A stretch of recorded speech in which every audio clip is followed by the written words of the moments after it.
Good morning. It is Thursday, and we are here today for our morning manna, which we are in the Old Testament still, looking at one of our prophets, hearing what he has to say for us today as it pertains to happiness is community. We are in Ezekiel 34:11 through 16, and today I am reading from the NRSV translation of these verses.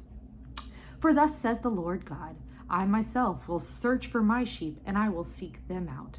As shepherds seek out their flocks when they are among their scattered sheep, so I will seek my sheep out. I will rescue them from all the places to which they have scattered on the day of clouds and thick darkness. I will bring them out from the peoples and gather them from countries, and I will bring them into their own land. And I will feed them on mountains of Israel by the watercourses and in all the inhabited parts of the land. I will feed them with good pasture, and the mountain heights of Israel shall be their pasture. There they shall lie down in good grazing land, and they shall feed on rich pasture on the mountains of Israel. I myself will be the shepherd of my sheep, and I will make them lie down, says the Lord God. I will seek the lost, and I will bring back the strayed. I will bind up the injured, and I will strengthen the weak. But the fat and the strong I will destroy. I will feed them with justice. So here's some background on these verses in Ezekiel 34. The Israelites are in captivity, and it is largely due to very bad, negligent, selfish leadership. There have been leaders among the Israelites who have only been concerned with themselves instead of the whole community, and such bad decision making on behalf of the leaders has led to the consequences for all of God's people as a whole. And one of those consequences is, yes, they are in captivity, being oppressed. But not only are they in captivity, many of their basic needs are not being met. They are also, as is one of the consequences, they are also divided. They are not a community. They are aimlessly and wandering without a purpose or guidance or direction. They are back to being just like the people in Exodus 16 in the desert who were wandering, who were complaining and grumbling and unhappy and putting the me before we. I think I mentioned last week that negativity is toxic, and our brains, for whatever reason, are attracted to this toxicity. And well, here in Ezekiel 34 is a prime example. Negativity, hopelessness, and even a mean-spiritedness is rampant among the Israelites, from the top of the leadership and all the way to the bottom.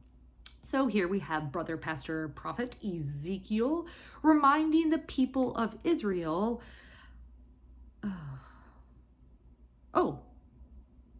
Sorry, my computer did something funny. It was telling me I have low storage, but I'm recording on my phone, so I don't have to worry about that.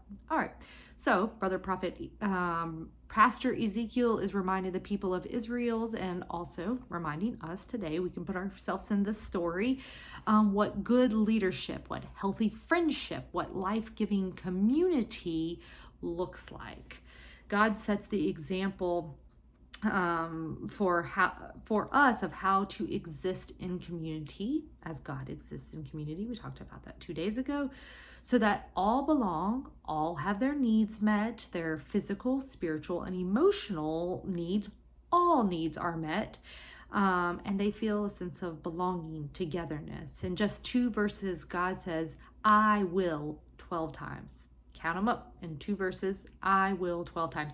I will search for my sheep. I will look after them, rescue them, bring them out, bring them into their own land, pasture them, tend to my sheep, search for the lost, bring back the strays, bind up the injured, strengthen the weak, shepherd the flock with justice.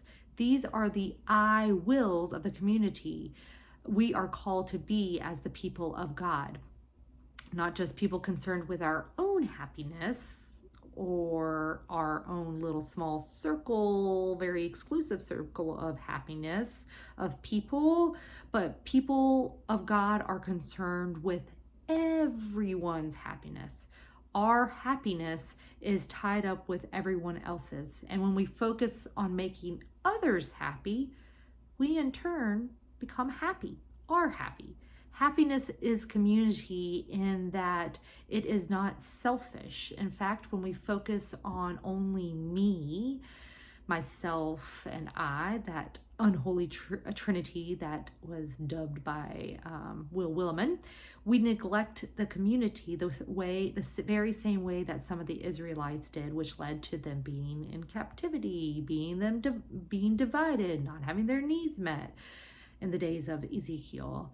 Then not only are we superficially happy when we're only concerned with our happiness, I think that's a happiness that's only very superficial, but we also, in only focusing on ourselves, on me, myself, and I, we rob others of the chance at happiness given to all by God, because we all need community, and part of community is happiness. Arch Desmond Tutu said, "My humanity is inextricably bound up with yours." We could say it today, my happiness is inextricably bound up with yours, and with our communities and with our worlds. Happiness can be contagious too. And maybe, just maybe, a happier world, a happier community, a happier family starts with you choosing to be the shepherd of happiness to all people everywhere. Keep breathing. Happiness is God. Happiness is community. We'll see you tomorrow.